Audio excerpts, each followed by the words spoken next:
Longwe, when he came to Kelly Khumalo's house, he was drunk. He was in possession of a 38 special revolver. uLongwe nkathi efika ke kubona noma kuboKelly ke wayedakiwe futhi ke wayephethe isibhamu esiyi-38 special. According to my witnesses, there were 3 shots that were fired. Futhi nangokusho kofakazi bami ke isibhamu saqhuma kathathu. And there were 3 people that were injured as a result. Kwalimala abantu abathathu. Senzo was shot dead. uSenzo wadubuleka ke washona. Longwe shot himself on the leg. uLongwe wase eyayidubula ke yena enyaweni. In his ankle. Eqakaleni. And the other shot is the one that was fired on the floor. As a result, Zandi was injured. There were 3 people that were injured. That was Advocate Mngomezulu, the late, telling us what happened on the day when Senzo Miwa lost his life. Not the fairy tale abasitshela yona enkantolo. The case will resume on Tuesday, but even on Tuesday, I think it's going to be a short sitting because the court now is in recess. The team, which is the defense, now is to focus on other witnesses that they need to bring after the recess, because I think the evidence of Ubuthelezi Makimbi is going to be short, because now it's only Advocate Dr. Sibanda who's left now with his silly questions. So once the recess is done, I'm sure that they'll bring in 1 or 2 witnesses just to make sure that they cement the case of Ubohandan. So I feel that he has done enough to show that he was not at the crime scene. That's all he needs to do.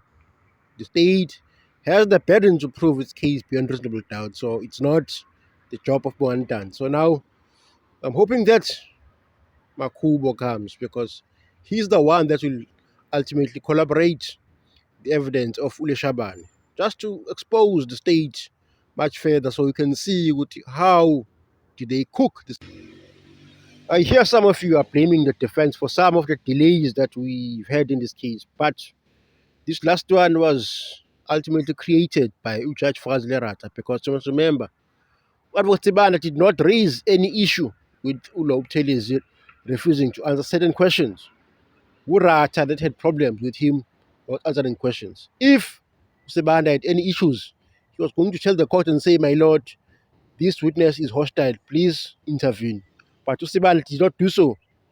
Urata on his own accord decided that he's going to postpone the case so that he can afford Ubuthelezi ukuthi athole ummeli omsiza ukuthi amqwayise ukuthi if oyiphendula umbuzo, you could be arrested for 5 years, of which doesn't matter because he's in prison already. But huye uRatha wonke lo, because he did not have to do so, because Sibanda is the one that has to raise issue of a hostile witness. So yonke into that goes wrong in this case, I think it ultimately lies with Ratha. The buck stop with him, because he's the judge. He's the one that controls the situation. Okay, do I accept his objection or not? But this time, he's the one that raised the objection. So you can say, this judge, he's a judge, he's the prosecutor, he's deputy God. You can see. Now, back to the case. The state closed its case without providing any much clarity regarding the mastermind or Kelly Khumalo and accused number 5. Remember that we were told by Ustein Uguti, accused number 5 is the one that phoned Kelly Khumalo. I think that's a data call lasted about 90 seconds or so. But when Ustein was put under pressure, he could not tell us Uguti your call, because it is important that the state proves that call indeed occurred, because that is their base of this case. Uguti. The case is premised on the fact that accused number 5, Mtidilo Zankabi, he's the one that spoke and arranged everything with Kelly Khumalo. But if you've forgotten, here's that evidence, which was rebutted by Mshololo, because in 2014, WhatsApp did not have the facility for a call. Just listen. Thereafter, I must also listen to Kernel, who's also part of those that were saying that there's a mastermind. Just listen and hear what they said. The stain is very wide. It can be emails, it can be Twitter, it can be Facebook, it can be anything. I want you to tell this court with certainty what type of the transaction did you find in your downloads or in your analyst that you refer to it as a transaction which was made via internet? On the evidence of the section 205 of Vodacom, on that one exhibit we did hand it into the court, we clearly pointed out to the court that she was using data. And if you go to the download in my spreadsheet 4, I think, you can see she made a WhatsApp call. And if you want to make a WhatsApp call, you're using data. Okay, it was now a WhatsApp call. Is that your evidence? What else is it? Oh, okay. Now I just want to get clarity. If you are saying it was a WhatsApp call. Which she was using data. You know what, Mr. Steyn? The fabrication of the evidence will not assist in this court because we need the truth. The WhatsApp call was not in operation during the period of October, but during the period of 2014. No, it can't. WhatsApp call? There was no WhatsApp call. About there being a mastermind in this case, and I wonder how important then these confessions are in ultimately getting there. The one thing that I feel satisfied with is that I think more and more people now understand why we said that from the start. So we had a good understanding of the facts, and that's why we said it from the start. I haven't changed my stance. I do think that it's important that we think it's not a robbery that went wrong, but rather a contract killing. And I do think that as the case developed and as the trial within the trial developed, and if certain statements is admitted, then it will become more clear. But I do think that it's more clear now than it was last year, why we said from the start that we believe it's more than a robbery that went wrong. Now, we were made to believe that as the case goes on, it's going to be much clearer how did this mastermind theory take place or happened. But now, the state closed its case. They did not provide any sufficient witnesses to show which there was a mastermind.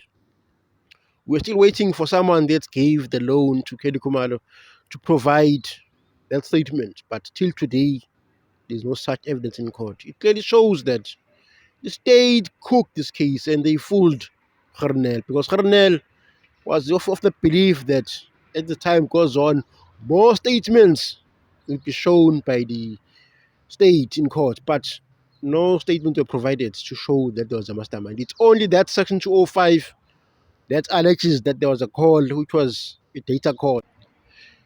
Initially, Steyn was reluctant to tell the court how was the call made. Was it made via WhatsApp? Was it made via BlackBerry Messenger? Or was it made via Facebook Messenger or even Skype? He only said it was via WhatsApp after being pressed by Msolo because he had to give an answer, but you can hear in his voice he was not sure or he did not want to say that answer part because he wanted to move on. He just said it was a WhatsApp call because WhatsApp call, it is what is prevalent these days. But in 2014, there was no such WhatsApp call facility. It's also very important to remember that when Steyn received the section 205 from Vodacom, he received it in a format which is called PDF. But Steyn converted the PDF to Excel. If you do that because you want to edit information. Because if it's in PDF format, you can't edit. You just have to view only. But once it's on Excel, then you can edit, you can add or delete information, which is why I believe that that call information that they tell us it was a data call between Kelly Khumalo and accused number 5. It was edited, it was inserted there just to implicate Kelly Khumalo in accused number 5. That's it. That section 205 was cooked in order to implicate accused number 5 and Kelly Khumalo so that they can tell us that there was an intruder. If Steyn did not change that information from Vodacom, then I would believe maybe it has some truth in it. But Steyn inserted that information it's clear that the case is cooked. The case is cooked against this man before court because they want to make us believe that there was an intruder, whereas there's no such. Now, the state and Urata, instead of asking the relevant question, they are busy focusing on small issues that do not prove that Ntanzi was involved in the shooting of Senzo Mio. If you've forgotten, Urata once commented on the fact that Ntanzi can understand English, which, in my view, does not move the case forward because it does not prove that Ntanzi was anyway involved in the shooting of Meyiwa. English isingisi asisho lutho, but listen to Ufakazile Rata speaking about Ntanzi's ability to speak English or whatever. Listen. But before you do that, just synopsis of the interpretation of the legal issues which have been raised, so that the accused may understand what is happening. I know some of them do understand English. The other day I listened to accused number 2 saying, in Phokeng, I normally go to the offices there to certify documents. Am I quoting you correct, sir? Accused number 2. Iqiniswa ngisho ukuthi inkantolo wena uke wakhuluma isingesi la enkantolo uthi wena ePhokeng unokuya uma uyocertify amanye amaphepha. You said it in English. Ithi inkantolo uyisho ngesingesi ngelika George. And I can tell you very few judges can express themselves like you. Okay, let's. You could hear in the end Judge Fazil Rata insulting other judges, saying that very few judges can speak English. He is the only one that knows it all, the senior judge with 50 years experience. But that comment about Ntanzi understanding English, I think it's got a deeper meaning. I think Rata is going to use it in his judgment and say Ntanzi understood English when it was spoken by Magistrate Cronje when she was taking down his confession. I think that's how Rata is going to use that against Ntanzi. So I think the defense there should have picked it up and said, my lord, please do not say things that you do not know. Ntanzi did not say he does not understand English at all. He said he does not understand English properly, meaning that I see your professor of English. So when Rata in his own world, he's going to use it and say Ntanzi understood everything when the magistrate took the confession, even all those legal terms that they use when they are charging you or taking confession.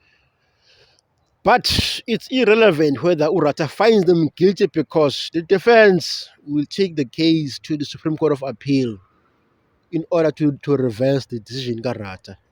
There at the Supreme Court of Appeal, there are 5 judges that will preside over the case, and those judges that are there, they are not biased like Rata, and they are not old like Rata. Rata, if you don't know, he's 8 years old, and you can see that sometimes he forgets even the names of the accused. So that's someone that is got a selective amnesia, and that person is not fit and proper to be a judge.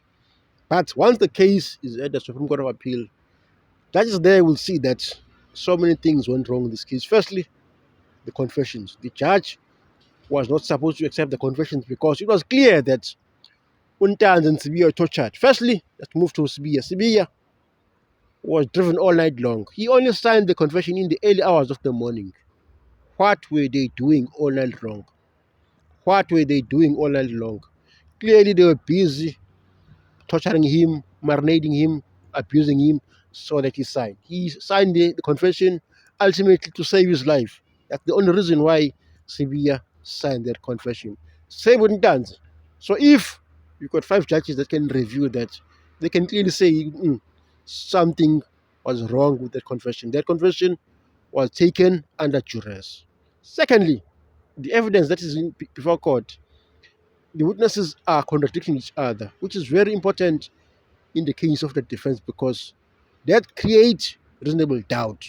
If people in the house saying the gun had a wheel, it means it's a revolver. So the gun that was tested by Mangena, it's not the same gun that shot Senzo Mio. So factually, the judges there at the Supreme Court of Appeal, they will see there's contradiction in this case. And if there's contradiction, the court has no choice but to acquit because you cannot send a man if the state has not proven its case beyond reasonable doubt. Remember that the people in the house also failed to identify Abo Gadamnub and Ntanzi initially when they went to, I think it was Steenkamp, to do that sketch. That sketch was ultimately done by Steenkamp after he consulted Utawa Makeleni, the one that is no more. But the people in the house could not help Steenkamp to draw that sketch at that identity because there was no intruder in the house. So that's a second fact that should tell you these guys were not there in the house. Thirdly, the DNA results said all 5 accused were excluded from sample taken from the house. If the DNA expert says that, it means that they were not there. So the Supreme Court of Appeal will see with no man. Labantu baboshela amanqina enyathi. Lento ayikho lento le. So once the case has been taken for a review, I believe that is where justice will prevail. And Rata is going to be embarrassed, and all these 50 years of experience will be exposed to show good no man, this man is not what he says he is because he's biased. Plus, I think the age factor, 80, it also plays a role because he forgets too much. He creates his own facts. Remember, he said he saw his cell phone that he allegedly used at Varela police station, but that cell phone was never brought to court. So where did he see it? So it is old age that is a factor here.